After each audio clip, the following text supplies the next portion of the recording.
Vamos a hablar estamos haciendo esta revisión esta tarde del estado actual y, como saben, la válvula de CoreValve todavía no tiene estudios randomizados, por lo que debemos tener la información que estamos recibiendo a través de los registros con todas las limitaciones que, como saben, ello tienen. Estos son mis financial conflictos de interés para que sean conocidos por la audiencia. Y entonces, se ha puesto aquí, y algunos temas ya se han tocado, pero iré muy rápidamente, pero sí que, lo decía yo esta mañana, estamos asistiendo a esto. La mitad de las válvulas biológicas implantadas en Europa ya se han puesto por vía percutánea. O sea que estamos asistiendo a un momento tremendo que tenemos que...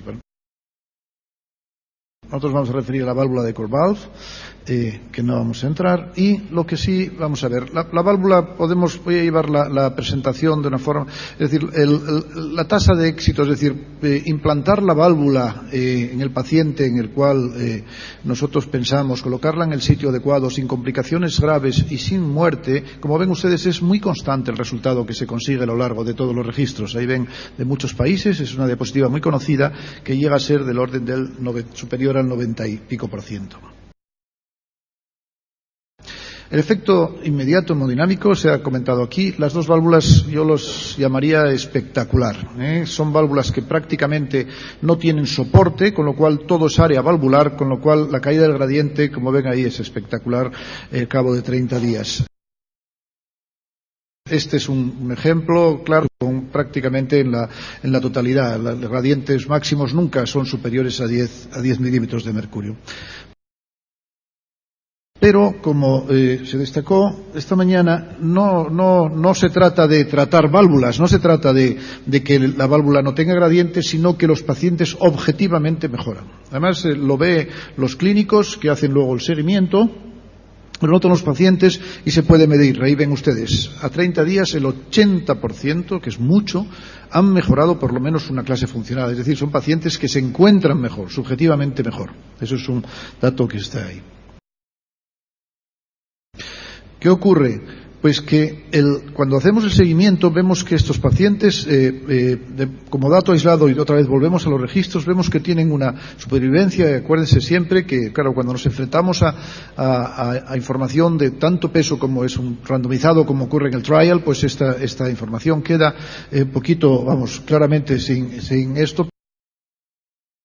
Pero cuando hacemos un muy buen seguimiento, como hace este grupo que han publicado en el JACC y que vamos a detenernos un poco, entonces siguen de forma prospectiva 126 pacientes con un seguimiento de 2 años, lo que ven es que aquella caída del gradiente se mantiene.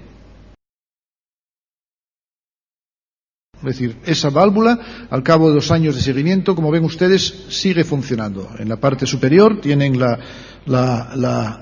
el área valvular y en la inferior tienen el gradiente. Es decir, de momento y hasta este seguimiento, el efecto hemodinámico permanece. ¿Qué ocurre con estos pacientes?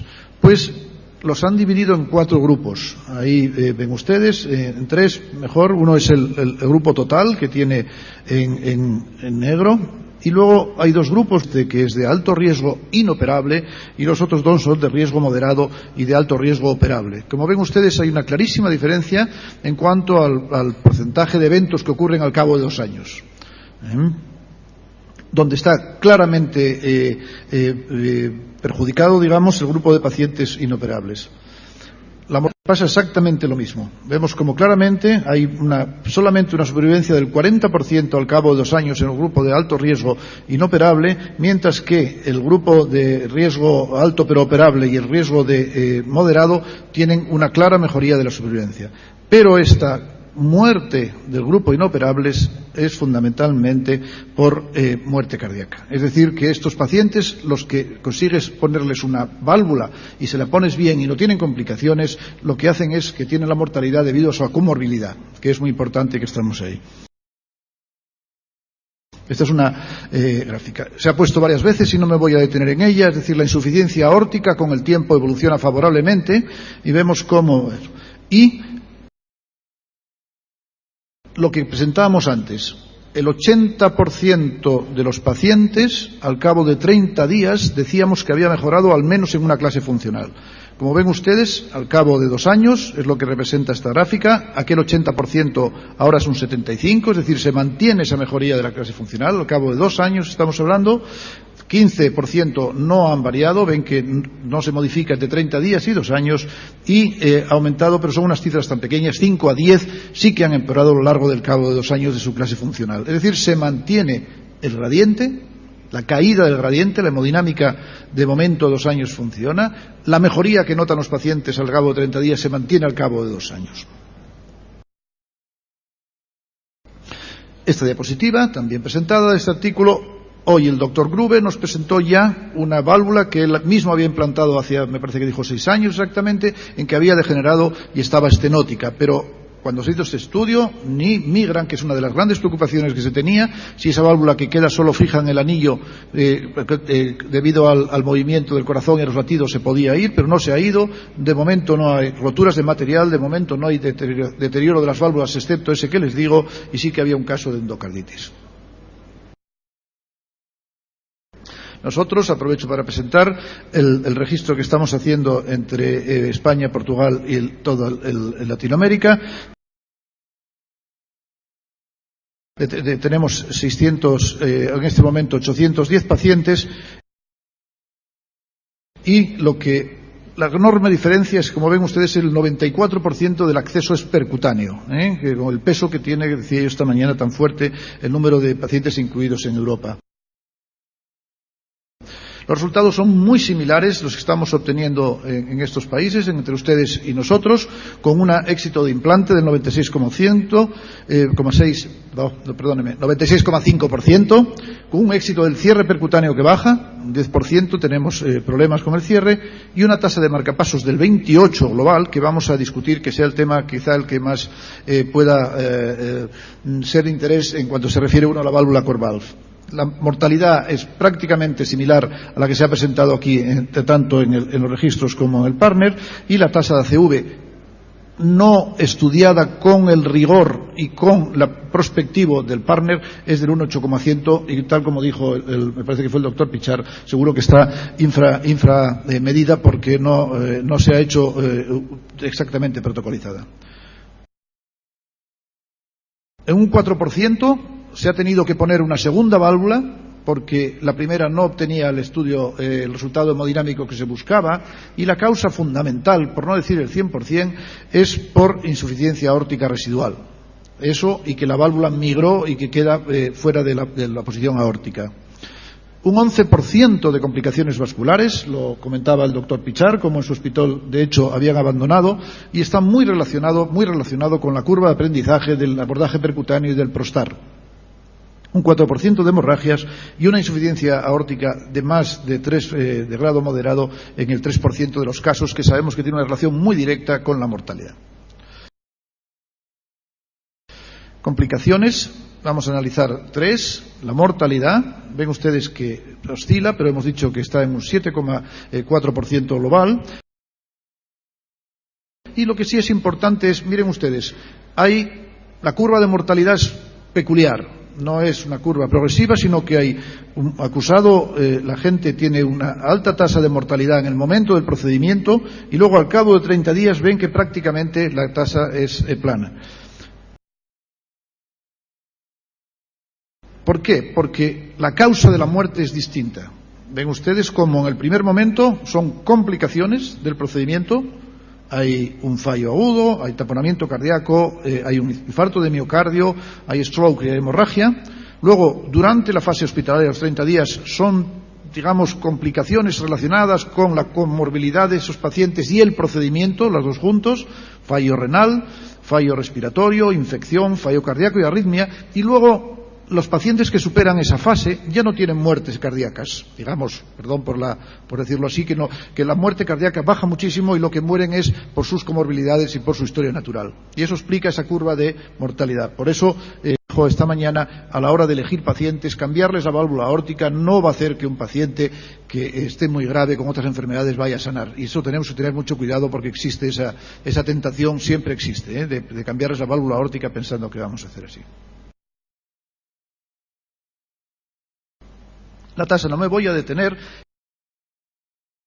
Y sí me voy a detener un poquito en este tema que yo creo que es de los que más interés despierta. Es decir, la tasa de marcapasos. ¿Qué ocurre? Lo primero de todo, que la tasa es tremendamente variable. Ven ustedes que andamos desde un 42% en Alemania hasta un 23% en Bélgica y un 18,5% en Italia. 18,5% por Italia. Algo no está bien aquí, no puede ser. La razón es que poner o no poner un marcapasos no es un endpoint que se pueda valorar, porque no es objetivo, es decir, depende de tantos factores poner o no poner un marcapasos. Hay centros que sencillamente porque han tenido una muerte súbita en el seguimiento hacen una sobreindicación de poner marcapasos. Fíjense ustedes, no solo ya entre países, si nos vamos a centros dentro de Italia, miren ustedes que el Milano San Raffaele tiene 3,7 y Brescia, el Hospital Civil, tiene un 36,2%. Es decir, no, esto no puede obedecer a algún criterio riguroso. Entonces vuelvo a decir lo mismo, es decir, poner o no poner un marcapasos, hay tanta la variabilidad, es un endpoint tan blando, como se dice, ¿verdad? Perdón por la expresión, que no vale. Entonces, ¿qué factores se piensa que están relacionados? La profundidad del implante. ¿Qué es lo que diferencia a Edwards de CoreValve? Pues lo que penetra en el ventrículo izquierdo fundamentalmente, aparte luego lo que sobresale por la aorta, pero lo que tiene aquí importancia es esto.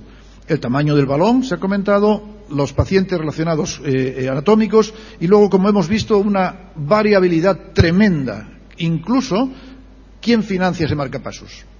Pero comento porque es muy expresivo. Si la financiación es pública, si el Estado paga el marcapasos, la tasa sube mucho. Si la financiación es privada y el paciente tiene que pagar el marcapasos, la indicación baja muchísimo. O sea que algo como esto no puede ser.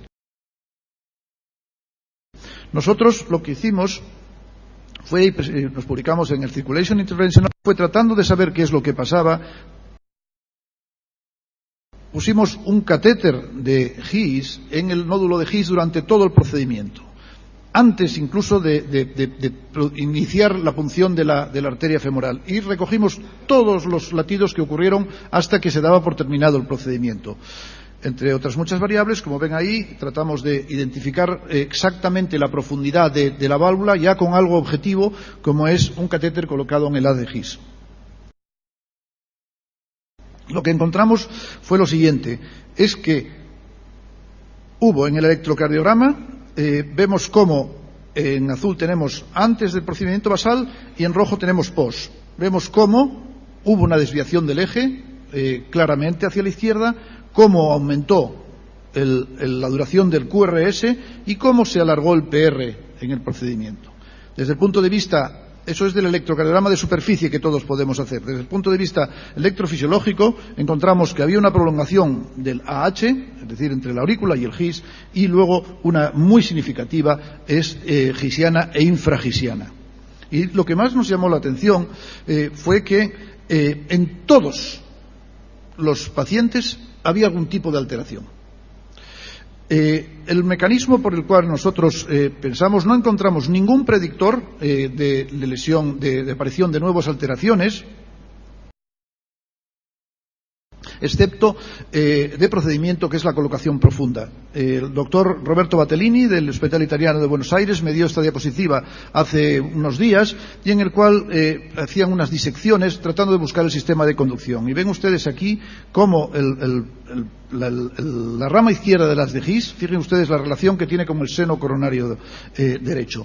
Y luego está la variabilidad anatómica. Él hacía un símil que me encantó, que es un jinete montado en un caballo. El jinete puede estar muy ladeado a la izquierda, con lo cual está muy expuesto todo su sistema de conducción, o puede estar ladeado a la derecha, con lo cual no está expuesto.